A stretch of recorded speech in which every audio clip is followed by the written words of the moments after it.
அனைவருக்கும் இனிய வணக்கம். உங்கள் சிவா. தினமும் திருக்குறள் நிகழ்ச்சியில் சந்திப்பதில் மிகவும் ஆனந்தம். இன்றைய திருக்குறள் அதிகாரத்தின் பெயர் நாணு துறவு உரைத்தல். குறள் எண் 1131. காமம் உழந்து வருந்தினார்க்கு ஏமம் மடல் அல்லது இல்லை வழி.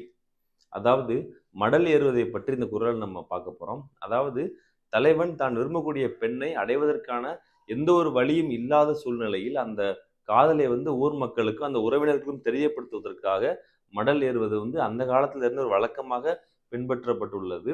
அந்த வகையில மடல் ஏறுவது என்பது ஒரு குதிரையிலையோ மரத்தாலான குதிரையோ செஞ்சு அந்த ஊர் முழுவதுமாக அந்த பெண்ணை அடையாளப்படுத்தக்கூடிய பெயரையோ புகைப்படத்தையோ வைத்துக்கொண்டு நான் இந்த பெண்ணை காதலிக்கிறேன்னு சொல்லிட்டு ஊர் மக்களுக்கு தெரியப்படுத்துவது தான் மடல் ஏறுவது. மடல் ஏறுவது ஆண்மகனுக்கு ஒரு வகையான பழியை கொடுத்தாலும் கூட வேற வழி இல்லாமல் அவன் அதை செய்கிறான் என்று இந்த குறளை நம்ம பார்க்க முடியும். நன்றி, வணக்கம்.